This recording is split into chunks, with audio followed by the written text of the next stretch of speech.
Hi, this is Aaron Short from City and State. This year's mayor's race has been exhausting for all of us, so we decided to have some fun. We've enlisted the help of Tom Macy, head bartender at one of Brooklyn's best bars, the Clover Club, to design a specialty cocktail for each candidate running. You can see the entire list in our print edition and on our website, but we wanted to give you a sneak peek in today's last look. So Tom, how exactly did you end up figuring out what to put in each cocktail? Well, I had a bunch of different ideas, and it's pretty complicated because it's hard to not to let your own politics sort of play into it, and you don't want to be too obvious. I really try to stay away from harping on where someone was from and pairing that with spirits, because that seemed a little too easy. So what I ended up doing was sort of taking three factors. I took a kind of the general feeling of their character and matched a spirit, just kind of based on my gut feeling. And then I took two other factors, whether it was just something interesting about their past or what they stood for, and then like maybe a policy thing, and then used that to dictate a flavor, an additional flavor to the spirit, and then the style of cocktail, whether it was a stiff, aggressive cocktail or more of a crowd-pleasing, refreshing cocktail. And then once I had that method, I just started plugging stuff in, and then I just used my instincts of like, okay, if I'm going to use these ingredients in this type of cocktail, what would I do? And so that's what I did. I've never tasted any of these drinks. I tried to make them seem like drinks that might work, but I don't know if they do. So this will be really interesting. Great. Sounds tasty. Let's try them.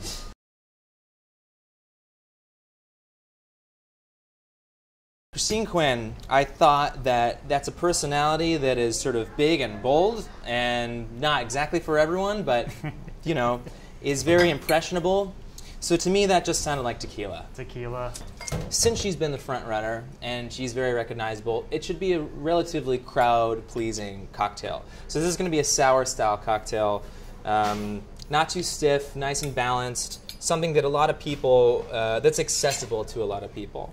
So that means, there's citrus juice in it, stuff like that. And then finally, I thought that she is, despite all this, still a polarizing figure. And the people that don't like her really don't like her. Yeah, no, they protest at all of her sites. Right. Whenever they find out where they are. It's crazy, and I didn't know about any of this stuff. So that I thought that, well, what's something that some people really like and some people really don't? And I thought that's a bitter ingredient. So I thought maybe Campari would play in there. This sounds like a nice summery drink too.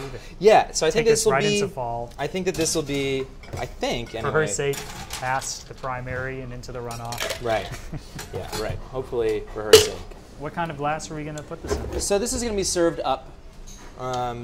Shaken and served up.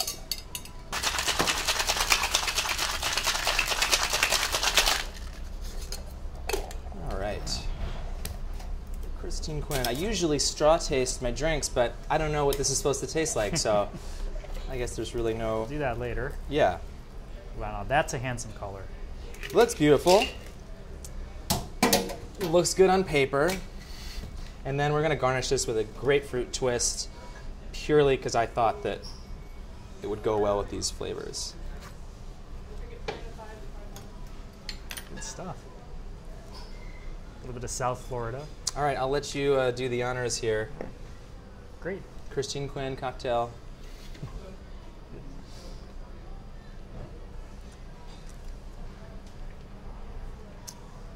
That's passable.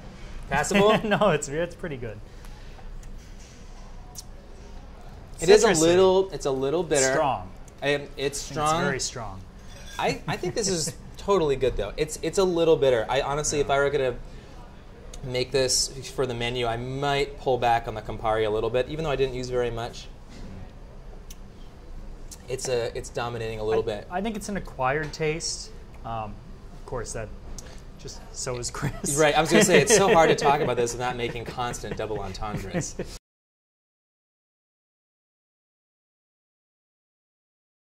So what was the inspiration of the Bill Thompson?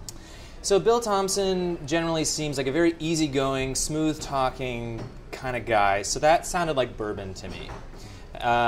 Sticking with the bourbon base, the other two factors I looked at was, I know I said I didn't like to do where they're from as much, but since he really seems to make a point of his Caribbean heritage, I thought that was a great opportunity to pounce on rum. Yeah. So, I mean, I couldn't resist. So bourbon, a little bit of rum, and one of the things I found interesting when I was researching it was his whole thing about not raising taxes at all. But then he has all these really ambitious plans, which are obviously going to need to come for funding to come from somewhere. So I had the idea of maybe a cocktail that's really delicious, seems like a great idea at the time, but then in the morning gives you a wicked hangover. Let's hope that's not a metaphor for his campaign. Yeah, I couldn't say, but maybe.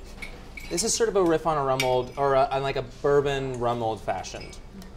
And I'm going with that's a classic drink, isn't it? Right, it's a classic drink. All these drinks definitely have classic roots. I mean, that's how I generally work. And so I think that there's a good chance that they might be palatable, but not all delicious. Does it matter what kind of bourbon and rum that you use? Well, I just went with a really nice aged bourbon because I was thinking smooth and really easygoing and accessible. So I went with Elijah Craig 12-year. Really great value, delicious bourbon. And then for the rums, I'm doing a split of Eldorado 15, which is another really great aged rum. It's got a ship on it. It's got a ship on it, but then sticking with the, sort of, maybe it hurts a little bit in the morning, I also threw in half an ounce of Lemon Heart 151. So that, I think it's all I need, right? Yep. All right. Oh, there's one bitters.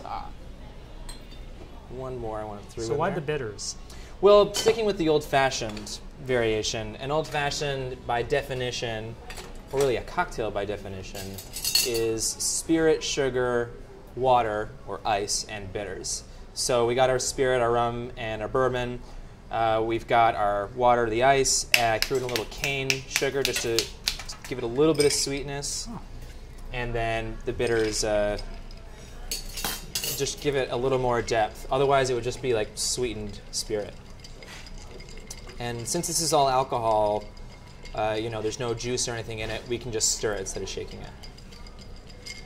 Interesting. Yeah. It's not a lot of effort going into this. All the effort was up here. Just sort of kind of shows up and does all right. Right. But he's been here before, so right. Right. I mean, he narrowly lost. Not that anyone who wasn't paying attention didn't really notice that he barely lost. Oh, there's my orange. I'm gonna go with an orange twist. The twist is just going to give a few, bright, fruity notes without really sweetening up the cocktail. You just get the oils on there. Oh, and stuff. Let's see. Bill Thompson.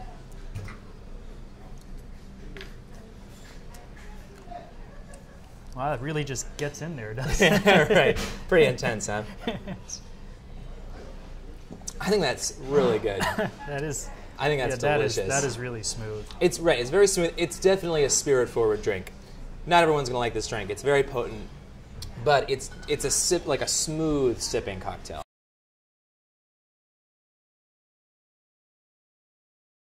All right, so the Anthony Weiner. This is gonna crash and burn, isn't it? I was trying to. I admit, I was trying to go for that. I was totally trying to throw some ridiculous stuff together. But as it started to take shape, and like some of my, my sort of creating cocktail stuff got into it. I don't know. This might be good. I don't know. So what happened with the Anthony Weiner was that I thought, okay, so clearly this guy's character is very questionable. And sort of lowest common denominator. I also sort of thought that although he's probably the most recognizable person in the race, like broad in terms of like the broadest audience. 80% negatives. Right, exactly. People know this guy. So I thought flavored vodka. Right? Everybody wants it, but no one thinks it's actually good. Not that anyone wants Anthony Weiner, but you see what I'm saying. Everyone's aware of it. It's very popular. I've seen it advertised everywhere. Infamous. So flavored vodka. This is Stoli. It's Stoli citrus. We actually only have this and Stolio at Clover. We don't have any. If we had like Stoli or whatever it has the whipped cream or the cake batter, I would have used it. But I didn't have it and I didn't have time. So that's for the best, I think. I know. Then it would have been an amazing cocktail.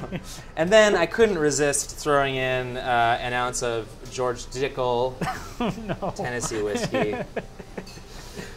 And so then the other factor I was thinking was, on his website, because I didn't want to make it all about this scandal. At least I try to be a little bit honorable. So I looked at his website, and he has these like keys to the city thing, where it's like he has like 64 ideas, and there's So I was like, okay, this is a cocktail with a lot of ingredients, regardless of whether or not it works.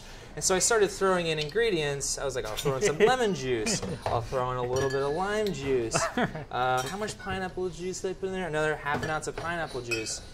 There it goes. And then I started to realize this is kind of like a tiki drink. Because a lot of tiki drinks have tons of ingredients.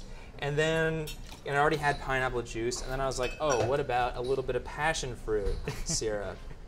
And then I was like, well, we need more ingredients. So I was like, maybe we'll throw in some maple syrup, which will go with the whiskey. Maple syrup. Maple syrup. Very viscous. Very viscous. Ew. And then bitters, just sort of the relationship of New Yorkers to Anthony Weiner. I feel like I couldn't not put bitters in this drink. It's like 2 kinds of bitters. 2 kinds of bitters. I wanted a lot of bitters in there. All right. And so I have no idea what's going to happen here. Just want you to look at this glass. Oh yeah, and it's great. So a tiki, once it became a tiki drink, I had to do the full tiki thing. So we got a tiki mug. A lot of effort in this. And this one I do. Tiki is also known, apart from its tropical flavors and elaborate glassware, the garnishes are also a big part of it. And so I couldn't resist. I think you all know what's coming. Just giving it a nice one of these.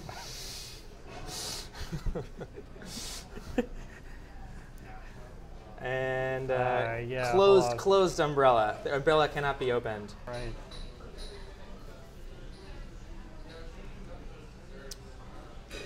There's a lot of everything going on. There's a lot going on in there. I'm so curious. It's not good for my stomach. It's a little dry. It needs, just purely speaking from a cocktail standpoint, I bet you, excuse me, just for fun, I bet you if we do this. And what is that? It's more passion fruit. Just because it's just a little dry. If there's anything that Anthony Weiner needs, it's more passion fruit. Right. More passion.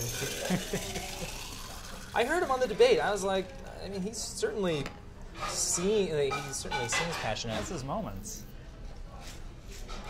See, that's not a good drink. It's not good, but it's at least balanced now. That's this edition of Last Look. Be sure to check our website for the entire list of recipes and more videos. See you again.